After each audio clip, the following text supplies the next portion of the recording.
الحمد لله نحمده ونستعينه ونستغفره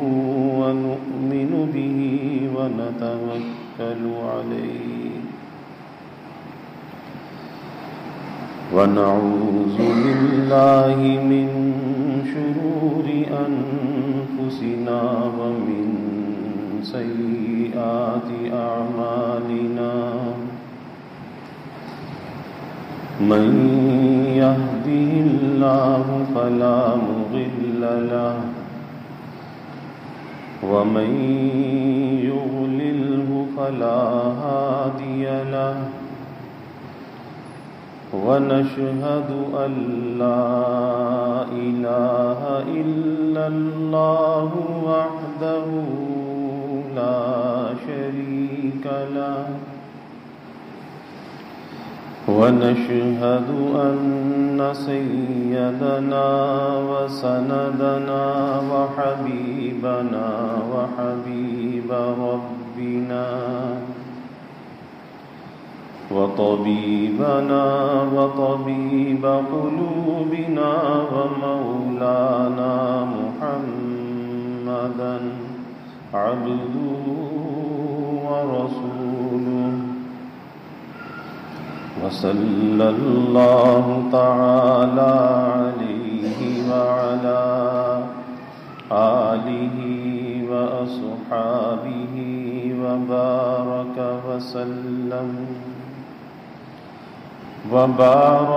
وسلم تسليما كثيرا هو الحبيب الذي ترجى شفاعته لكل حول من الأحوال مقتحمين يا رب صل وسلم دائما أبدا على حبيبك من زانت به العصور أما بعد فأعوذ بالله من الشيطان الرجيم بسم الله الرحمن الرحيم وما خلقت الجن والإنس إلا ليعبدون قال النبي صلى الله عليه وسلم حب الدنيا رأس كل خطيئة أو كما قال عليه الصلاة والتسليم صدق الله العظيم وصدق رسوله النبي الكريم ونحن على ذلك لمن الشاهدين والشاكرين والحمد لله رب العالمين. توفیق الہی اپنے محبوب مرشد پاک کی برکت سے گزشتہ جمعوں کی اس نشست میں اس پر بات چل رہی تھی کہ آج دنیا کے اندر فتنے اور شر جو ہے وہ بہت تیزی کے ساتھ پھیل رہا ہے، اور ایسے زمانے میں جب دنیا میں فتنہ ہو، فساد عام ہو، اپنے ایمان کی حفاظت یہ ایمان والے بندے کے ذمہ فرض ہے، اور ہر چیز سے زیادہ جو چیز مقدم ہونی چاہیے، جو کام مقدم ہونا چاہیے، جس کو ترجیح دینی چاہیے، وہ اپنے ایمان کی حفاظت ہے کہ یہ ایمان کی دولت اللہ نے ہمیں ایسی قیمتی دولت عطا کی ہے کہ جو آدمی اس ایمان کو بچا کر دنیا کی آلودگی سے، دنیا کے فتنے اور فساد سے اس ایمان کو بچا کر اپنی قبر تک لے گیا، بس وہ کامیاب ہو گیا۔ اور اگر اللہ نہ کرے اس دنیا کی فتنہ اور فساد میں منہمک ہو گیا اور اپنے ایمان کی پونجی کو گنوا بیٹھا تو پھر اس کی تلافی کی کوئی صورت بھی موجود نہیں ہے۔ آج دیکھا یہ جا رہا ہے کہ جتنا دنیا کے اندر فتنہ اور فساد بڑھ رہا ہے، جتنا اللہ تعالیٰ سے غفلت بڑھ رہی ہے، آج اتنا ہی انسان اور مسلمان غافل ہوتا چلا جا رہا ہے۔ اور کیفیت یہ ہو چکی ہے کہ جو جس حالت کے اندر ہے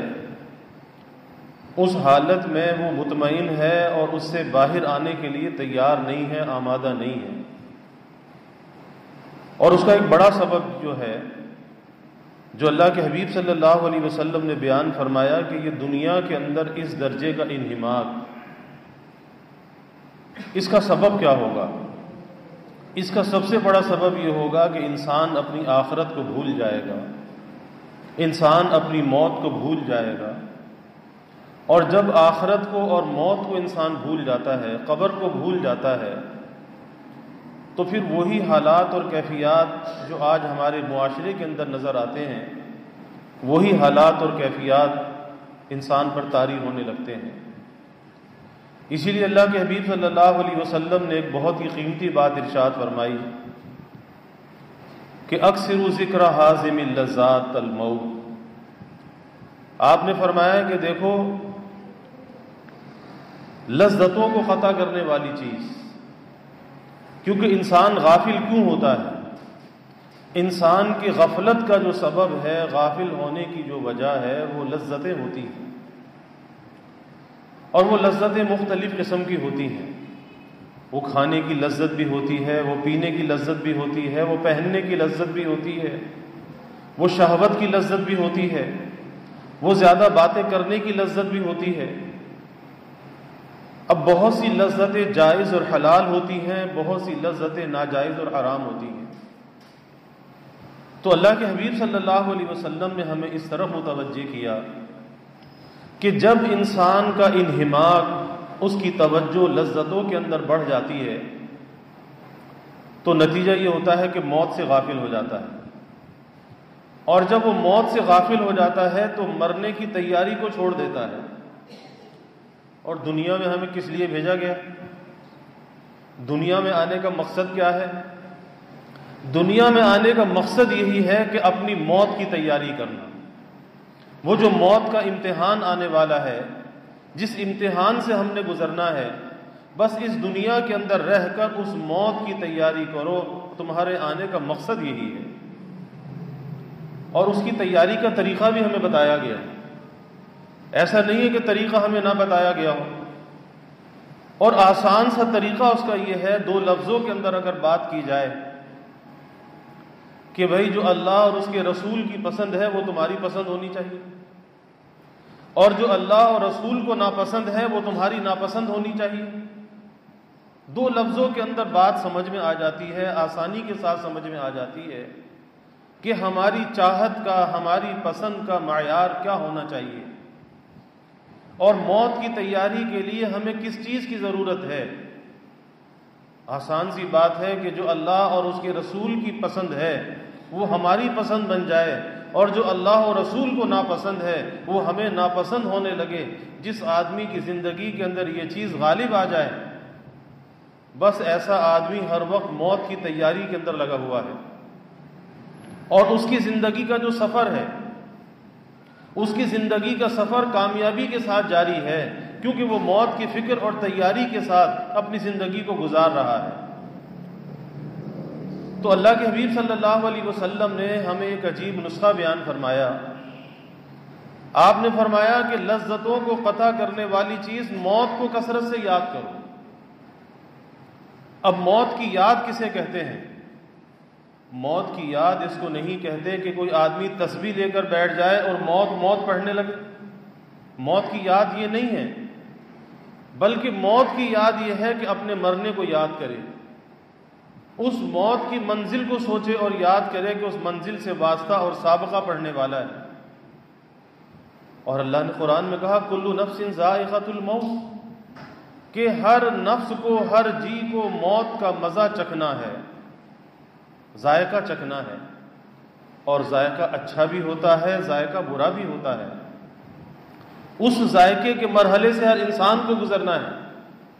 اور آج انسان اپنا اندازہ کر سکتا ہے کہ اس کی موت کا ذائقہ کیسا ہوگا، اچھا ہوگا یا خراب ہوگا۔ آج انسان اپنا جائزہ لے سکتا ہے، کیونکہ اللہ کے حبیب صلی اللہ علیہ وسلم نے فرمایا کہ حساب دینے سے پہلے اپنا حساب کر لو۔ یعنی ایک حساب کا دن تو وہ ہوگا جو اللہ میدان حشر میں اس عدل کی ترازو کو قائم فرمائے گا، اور جہاں اپنی مخلوقات کو جمع فرمائے گا، اور پھر وہاں اپنی مخلوقات سے حساب لے گا۔ ایک حساب کا دن تو وہ ہوگا، لیکن وہ دن آنے میں تو بہت دیر ہے۔ تو اس کی تیاری کا طریقہ یہ بتایا اللہ کے حبیب صلی اللہ علیہ وسلم نے کہ روزانہ اس حساب کی تیاری دنیا میں کرتے رہو، یعنی روزانہ اپنا جائزہ لیتے رہو، اپنی موت کو یاد رکھو، اور اس حساب کے لیے آج اپنا حساب کر لو کہ قیامت کے دن میرے اعمال کا وزن کتنا ہوگا، اور قیامت کے دن جب میری اعمال کی قیمت لگائی جائے گی، اس قیامت کی منڈی میں جب مجھے کھڑا کیا جائے گا تو میرے اعمال کی بولی کتنی لگے گی، کتنا وزن ہوگا، کتنی بولی لگے گی،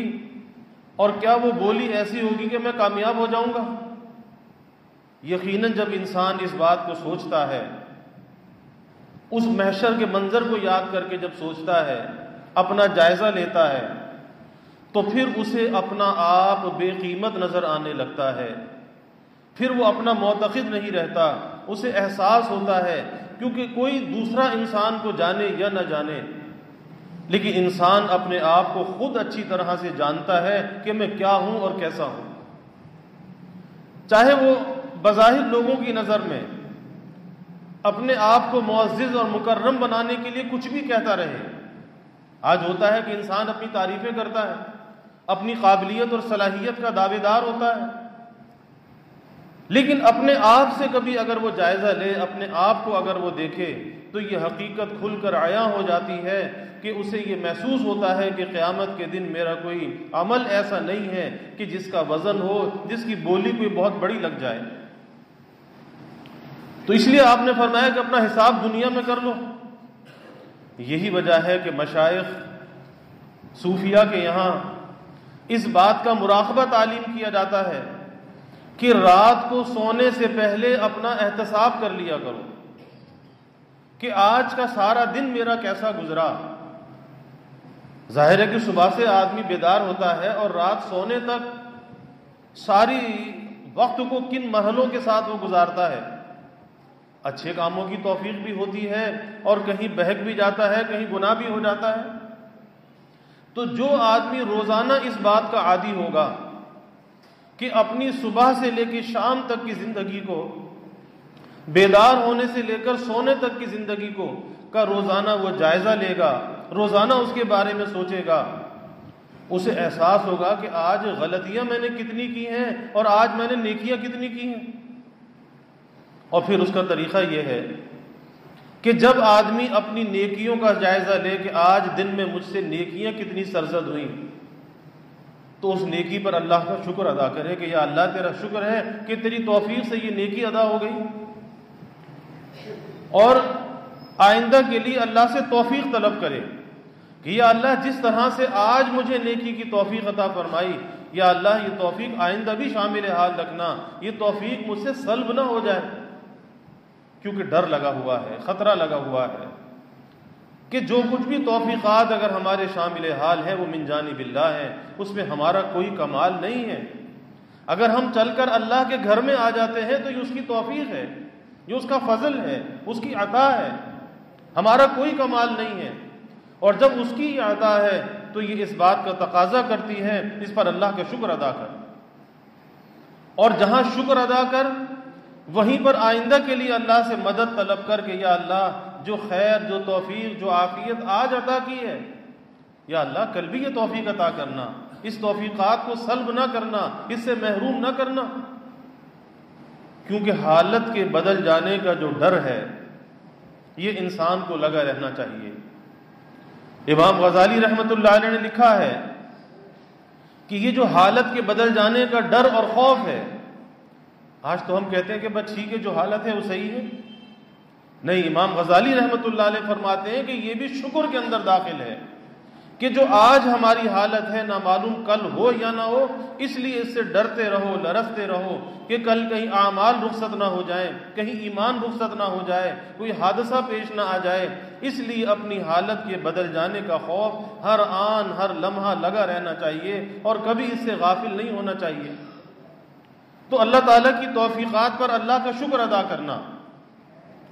اور انسان ہے عصیان اور نسیان اس کے ساتھ لگا ہوا ہے، کہیں اس کی زبان بہک جاتی ہے، کہیں اس کی آنکھ بہک جاتی ہے، کہیں اس کے کان خطا کھا جاتے ہیں، تو اپنا جائزہ لے کہ آج کے دن میں مجھ سے خطا کیا ہوئی ہے، میری آنکھ کا استعمال کیسے ہوا، میری زبان کا استعمال کیسے ہوا، میری کانوں کا استعمال کیسے ہوا، اور میری سوچ اور فکر کے اندر کیا چیز موجود تھی۔ جب انسان اپنا جائزہ لیتا ہے تو اسے اپنی غلطی کا احساس ہوتا ہے کہ کہاں کہاں میں نے خطا کھائی اور کہاں کہاں مجھ سے اللہ کی نافرمانی ہوئی۔ تو رات کو سونے سے پہلے اللہ سے معافی مانگ لے، توبہ کر کے سو، اللہ تعالیٰ سے صلح کر کے سو، اللہ سے معافی مانگ کر سو، کیونکہ کبھی ایسا بھی ہوتا ہے کہ آدمی سونے کے بعد بیدار نہیں ہوتا، وہ نیند اس کی موت کی نیند بن جاتی ہے، اور حدیث میں بھی آتا ہے کہ یہ نیند جو ہے النوم اخت الموت، کہ یہ نیند موت کی بہن ہے، سویا تو بیداری نہ ہوا۔ ایسے بہت سے واقعات ہیں۔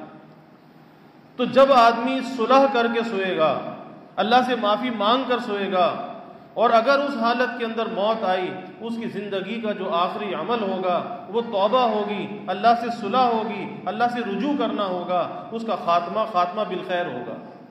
اس کا خاتمہ بالایمان ہوگا۔ تو اللہ سے صلح کر کے سونا۔ اور دوسری بات یہ کہ جب آدمی روزانہ یہ عمل کرتا رہتا ہے، روزانہ اپنا محاسبہ بھی کرتا ہے، اور اللہ کی نعمتوں پر توفیقات پر شکر بھی ادا کرتا ہے، اور اپنی غلطیوں پر معافی بھی مانگتا ہے، اور آئندہ کے لیے بچنے کا عزم اور ارادہ بھی کرتا ہے، یا اللہ آج جو غلطی ہوئی، یا اللہ میں کل یہ غلطی نہیں کروں گا، کل اس غلطی کے قریب نہیں جاؤں گا، اور یا اللہ تو میری اس معاملے میں مدد فرما۔ تو جب اللہ سے مدد بھی طلب کرتا ہے، اس کا نتیجہ یہ ہوتا ہے کہ اس کی زندگی کے اندر نیکیاں بڑھنے لگتی ہیں اور خطائیں اور غلطیاں کم ہونے لگتی ہیں، اور یہی مطلوب بھی ہے۔ اسی لیے اللہ کے حبیب صلی اللہ علیہ وسلم نے فرمایا کہ حساب دینے سے پہلے اپنا حساب کر لو،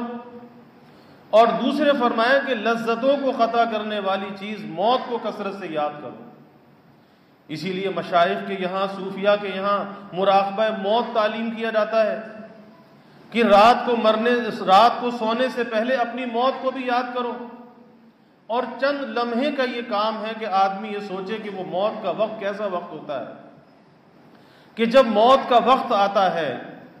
ملک الموت جب آتا ہے اور انسان کی روح کو قبض کرنا شروع کرتا ہے، تو اس کی روح جو قبض ہوتی ہے وہ پیر کے انگوٹھے سے قبض ہوتی ہے،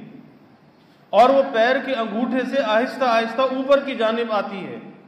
یہاں تک کہ حلق میں آ کر روح اٹکتی ہے اور ایک خرخراہٹ سی ہوتی ہے اور روح یہاں سے بھی پرواز کر جاتی ہے۔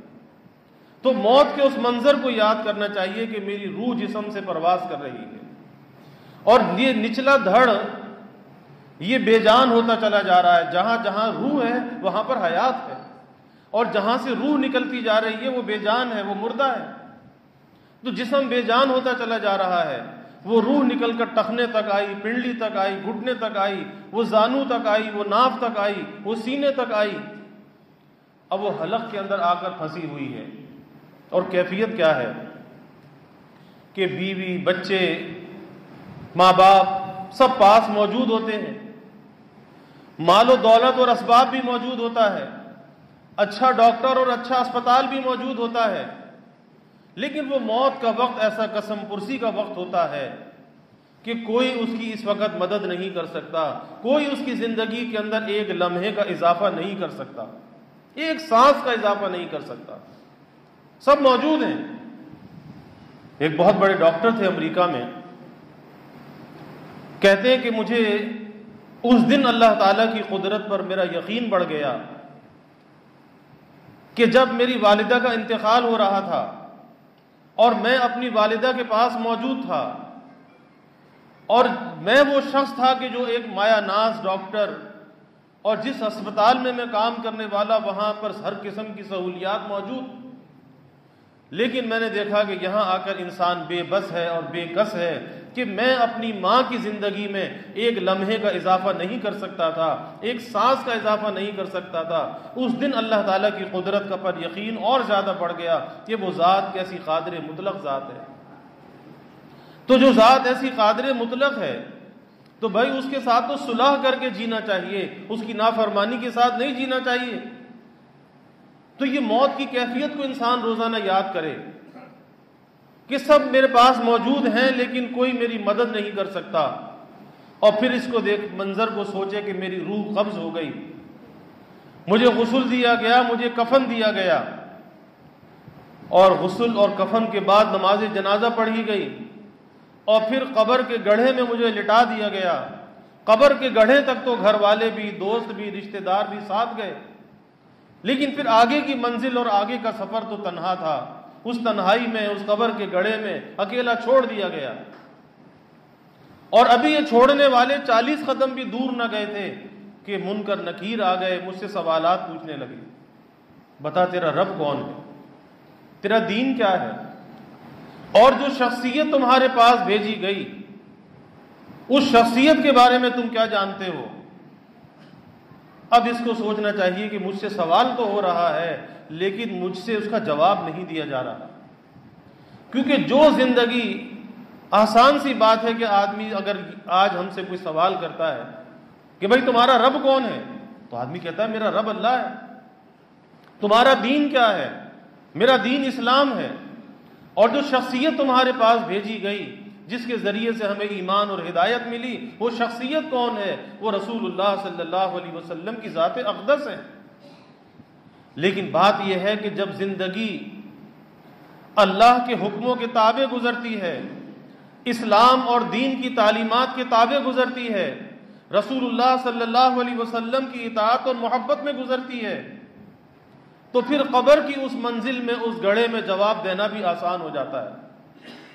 اور جس نے زندگی کے اندر یہ سبق یاد نہ کیا، آپ دیکھ لیں کہ جو امتحان کی تیاری نہیں کرتا، وہ امتحان کے ایگزامینیشن ہال کے اندر بیٹھ کر وہ قلم ہاتھ میں لے کے سوچ رہا ہوتا ہے کہ کیا جواب لکھوں۔ کتابیں تو موجود تھی نا، لیکن تیاری نہیں کی تھی۔ تو آج دنیا کے اندر وقت موجود ہے، ایمان موجود ہے، دین کی تعلیمات موجود ہیں، رسول اللہ صلی اللہ علیہ وسلم کی اطاعت کے مواقع موجود ہیں، لیکن جو ان تعلیمات پر چلنے والا ہوگا اس کے لیے قیامت میں قبر میں جواب دینا آسان ہوگا۔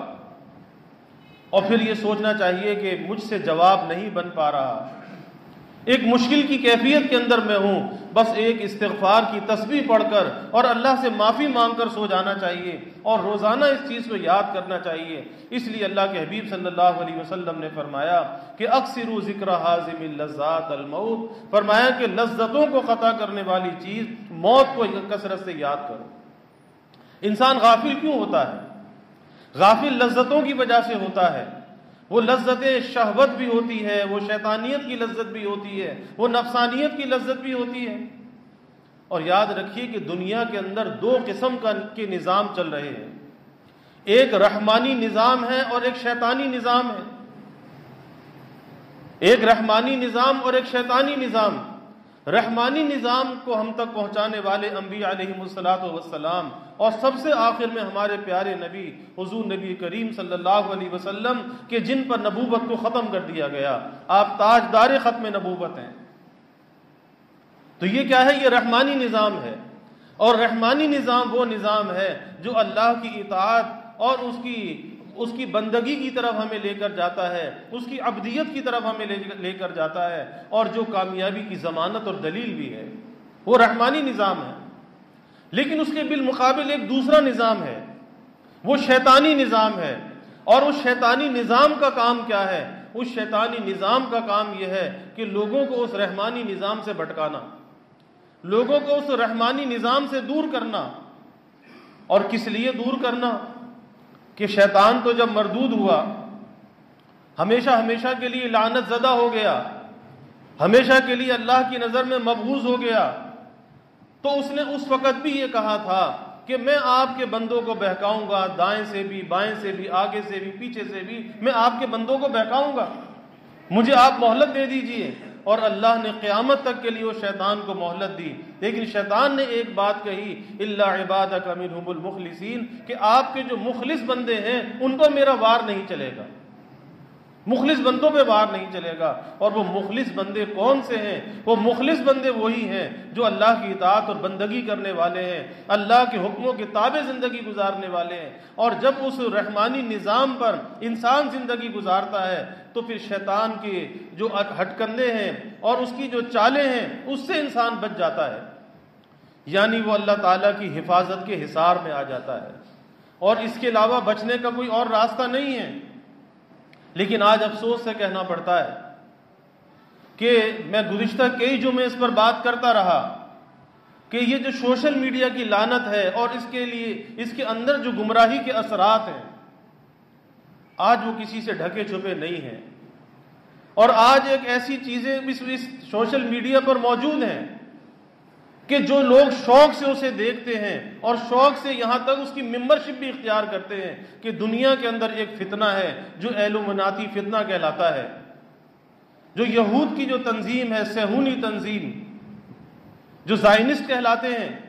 ان کا یہ فتنہ ہے کہ وہ کہتے ہیں جی ہم اپنے مسیحا کی آمد کی تیاری کر رہے ہیں۔ مسیحا کسے کہتے ہیں؟ اینٹی کرائسٹ کسے کہتے ہیں؟ وہ دجال کو کہتے ہیں۔ کہتے ہیں اس مسیحا کے آنے کی ہم تیاری کر رہے ہیں، اور جب وہ مسیحا دنیا کے اندر آئے گا تو ساری دنیا کے اندر اس مسیحا کی حکومت ہوگی، اور ساری دنیا کے اندر ایک نظام ہوگا، اور اس مسیحا کو وہ اپنا خدا بھی کہتے ہیں کہ جب وہ آئے گا تو ساری مشکلات حل ہو جائیں گی، اور دنیا کا نظام اسی طرف کو جا رہا ہے۔ کہ دنیا کے اندر یہ جو پابندیاں ہیں کہ کہیں پر UN اقوام متحدہ ہے، کہیں پر IMF ہے، کہیں پر ورلڈ بینک ہے، اس کا کام کیا ہے؟ اس کا کام یہی ہے کہ ملکوں کی معیشت کو، ان کی معاشرت کو اپنے شکنجے میں جکڑنا ہے،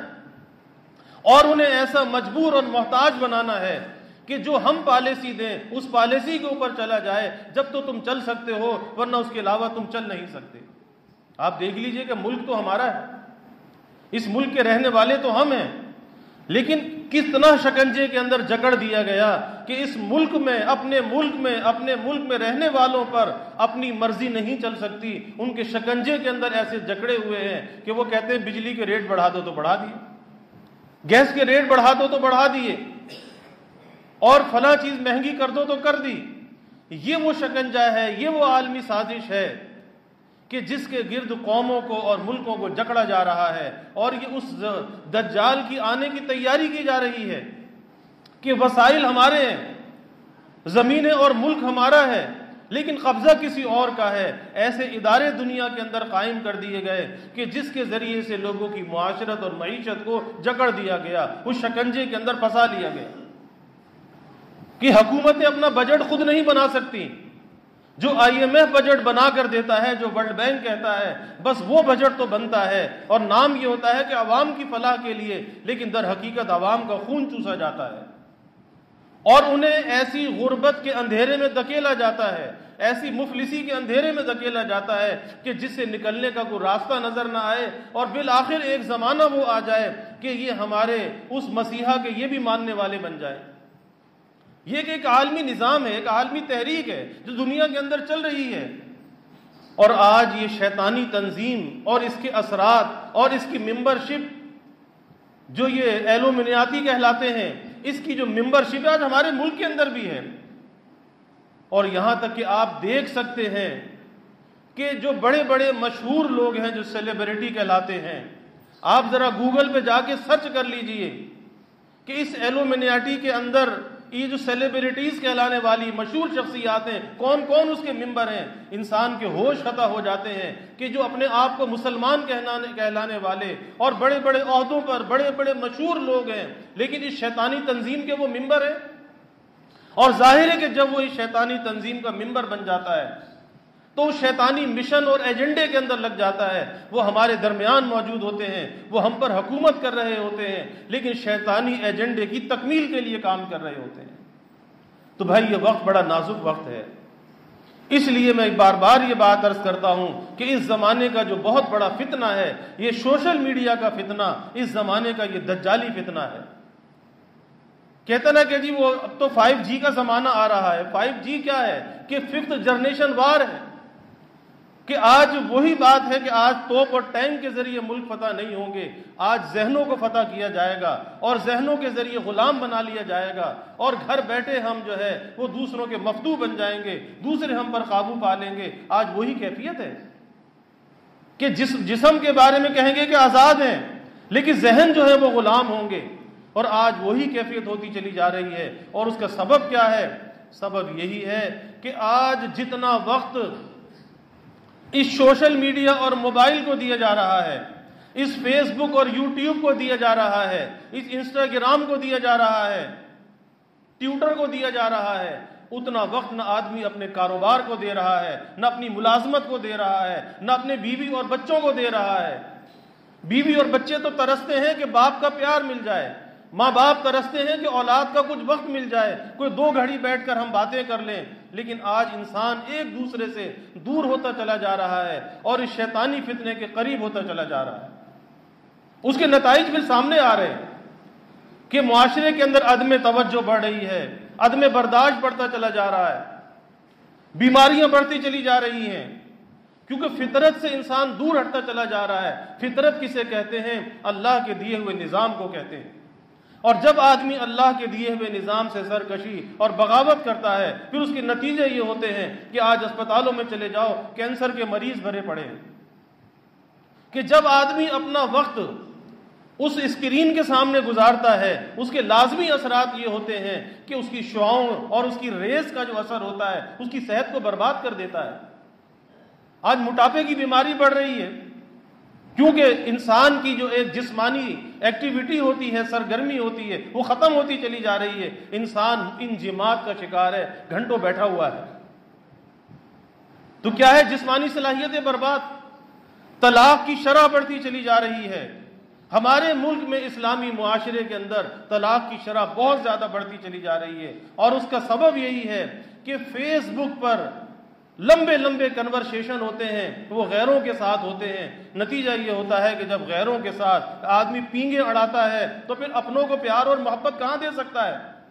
غیروں سے محبت ہو جاتی ہے, اپنوں سے نفرت ہو جاتی ہے. نتیجہ طلاق کی صورت میں ظاہر ہوتا ہے. اور نوبت یہاں تک کہ شادی شدہ فیملیاں بھی اس کے اندر مبتلا, شادی شدہ مرد بھی, شادی شدہ عورتیں بھی. اور یہاں تک کیفیت کہ اولاد جو ہوتی ہے وہ ماں باپ کا جگر کا ٹکڑا ہوتی ہے, وہ دل کا پھل ہوتی ہے. لیکن اور ماں, اللہ نے ماں کے اندر ایک ممتا رکھی ہے کہ وہ اپنی جان سے بھی زیادہ اپنی اولاد کو چاہتی ہے. اپنی جان پر تو تکلیف برداشت کر لیتی ہے, لیکن اولاد کی تکلیف کو ماں برداشت نہیں کرتی. لیکن آج نوبت یہاں تک آ چکی ہے اس ناجائز تعلقات کی وجہ سے کہ 4 بچوں کو لات مار کے ماں چلی جاتی ہے. کس وجہ سے؟ اس ناجائز تعلق کی وجہ سے. اور یہ ناجائز تعلق کا دروازہ کس نے کھولا؟ اس سوشل میڈیا نے کھولا, اور ہم نے اس کو عام کر لیا, چھوٹے چھوٹے بچوں کے ہاتھوں میں دے دیا. ارے کبھی سوچا کہ دینے کی عمر ہے یا نہیں؟ چھوٹی چھوٹی بچیوں کے ہاتھوں میں دے دیا. کبھی سوچا کہ اس کے نتائج کتنے خطرناک ہیں؟ کہ اخلاق سوز حرکات کا جو ظہور ہو رہا ہے اس کا سبب یہی ہے کہ ماں باپ نے اپنے آپ کو فارغ کر لیا. سوچا کہ یہ موبائل تربیت کرے گا, یہ سوشل میڈیا تربیت کرے گا. ہاں تربیت تو کرے گا, لیکن انہیں ذہنی طور پہ غلام بنا لے گا, انہیں بے حیا بنا دے گا, ان کی غیرت کا جنازہ نکال دے گا, تمہیں ان سے دور کر دے گا. یہ نتیجہ اس کا نکلے گا, وہ تمہارے اپنے نہیں رہیں گے. اس لیے بھائی سوچنا چاہیے, فکر کرنی چاہیے کہ ہم اپنے ایمانوں کی, اپنے نسل کے ایمانوں کی حفاظت کس طرح سے کریں, اور اس شیطانی ہٹ کنڈوں سے ہم کس طرح سے اپنے آپ کو بچائیں. کہ آج یہ چیزیں ہمارے معاشرے کے اندر بڑھتی چلی جا رہی ہیں. نوجوان ہیں, ایسی چیزوں کو دیکھتے ہیں, پھر آگے بڑھتے چلے جاتے ہیں, یہاں تک کہ اس کی ممبرشپ تک لے لیتے ہیں, اس شیطانی تنظیم میں شامل ہو جاتے ہیں. اور جب وہ شیطانی تنظیم میں داخل ہو گیا تو ظاہر ہے وہ رحمانی نظام کا تو مخالف ہو گیا. اور اللہ نے ہمیں کس لیے بھیجا؟ اس امت کا لقب خیر امت کس لیے عطا کیا؟ اس امت کو جو خیر امت کا لقب دیا گیا وہ اسی وجہ سے دیا گیا کہ یہ خیر کی بات کو پھیلانے والے ہیں، امر بالمعروف کرنے والے ہیں، اور یہ منکر کو، برائی کو روکنے والے ہیں۔ کنتم خیر امت اخرجت للناس تأمرون بالمعروف وتنہون عن المنکر، کہ اللہ نے اس امت کو خیر امت کا لقب دیا، لیکن وہ خیر امت کا لقب کس وجہ سے دیا؟ کہ یہ نیکی کو پھیلانے والے ہیں اور برائی کو مٹانے والے ہیں۔ اور آج کیفیت کیا ہے کہ آج برائی کو پھیلایا جا رہا ہے، اور جب برائی کو پھیلایا جائے گا تو نیکی کو مٹایا جائے گا، اور جب الٹ کام کرنے لگے، وہ الٹ کام مسلمان نہیں کیا کرتا، پھر وہ کسی اور کا پیروکار ہوتا ہے جو اس برائی کے راستے پر چلتا ہے، تو ہمیں سوچنا چاہیے کہ پیروکار کس کے ہیں، کس کے ماننے والے ہیں، دین کیا ہے، اسلام کیا ہے، اللہ کون ہے، رسول کون ہے، اور ہمارے دین اور مذہب کی تعلیمات کیا ہیں۔ کہ ہمیں تو خیر کو پھیلانے والا ہونا چاہیے تھا، نیکی پر چلنے والا، نیکی پر چلانے والا، برائی سے رکنے والا، برائی سے روکنے والا۔ لیکن آج یہ چیزیں ختم ہوتی چلی جا رہی ہیں، اور یہ مل بیٹھنا، یہ باتوں کا کرنا اور یہ سننا ایک فکر کے لیے ہے کہ ہمیں کچھ فکر پیدا ہو، اور ہم ہمارے گھروں کے اندر جو ایک آگ لگی ہوئی ہے اس آگ سے اپنے گھروں کو بچائیں، اپنے ایمانوں کو بچائیں اور اپنی نسلوں کو بچائیں۔ یہ سب کچھ اسی لیے ہے کہ ہم اس سازش سے آگاہ ہوں اور ہمیں پتہ چلے کہ اس کے نقصانات کتنے ہیں، ورنہ ایک نہیں سینکڑوں ایسے واقعات ہیں کہ ماں باپ سر پکڑ کے روتے ہیں کہ بچے کو کیا ہوا، اس کا تو ایمان ہی چلا گیا۔ سینکڑوں ایسے واقعات ہیں کہ اب سر پکڑ کے رونے کا فائدہ کیا ہے کہ جو وقت اس کو روکنے کا تھا، سمجھانے کا تھا، اس وقت میں تو اسے آزادی دے دی، اور جب اس نے اپنے ایمان کو گنوا دیا، ضائع کر دیا، وہ شیطانی تنظیموں میں شامل ہو گیا، اب روتے ہوئے اس کا ایمان چلا گیا۔ تو قبل اس کے کہ اللہ نہ کرے کہ ایسی نوبت آئے، ہمیں بیدار ہونا چاہیے اور ایسی لعنتوں سے اپنے گھروں کو پاک کرنا چاہیے، اپنی اولاد کو، اپنے گھر والوں کو اپنا وقت دینا چاہیے، اور جو قدرت کا فطری نظام ہے اس فطری نظام سے اپنے آپ کو قریب کرنا چاہیے کہ میاں بیوی آپس میں باتیں نہ کریں، اولاد کی تربیت کیسے ہوگی؟ اولاد اور ماں باپ مل کر آپس میں کوئی مذاکرہ نہ کریں، کوئی باتیں نہ کریں، اولاد کی اصلاح کیسے ہوگی؟ اور آج یہ چیز گھروں کے اندر ناپید ہو چکی ہے، تصور اس کا ختم ہوتا چلا جا رہا ہے۔ جس کو دیکھو اپنی دنیا کے اندر مگن ہے، اپنے کمرے میں ہے، اپنے بستر پر ہے، گھر کے کسی کونے کے اندر بیٹھا ہے، لیکن نہ بڑے کو چھوٹے سے کوئی سروکار ہے اور نہ چھوٹے کو بڑے سے سروکار ہے۔ یہ دوریاں جو ہیں یہ بربادی کا پیغام ہے، اس کو سمجھنا چاہیے، اس کے نتائج بہت خطرناک ہیں۔ اللہ نہ کرے کہ کوئی ایسا وقت آئے کہ کل قیامت کے دن ہم اللہ کو یہ جواب نہ دے سکیں کہ ہم نے اپنے چھوٹوں کے لیے کیا فکر کی تھی اور ان کے دین اور ایمان کی حفاظت کس طرح سے کی تھی، کل ہم اس کا جواب نہ دے سکیں تو بھائی بڑا پچھتاوا ہوگا۔ اس لیے ہمیں بیدار ہونا چاہیے، اللہ تعالی ہمارے اندر بیداری عطا فرمائے، اور جو ایک رحمانی نظام ہے اللہ اس پر چلنے کی ہمیں توفیق عطا فرمائے، اور ان شیطانی نظام سے اور ایسی تنظیموں سے اللہ ہماری نسلوں کی بھی حفاظت فرمائے۔ وآخر دعوانا الحمدللہ رب العالمین۔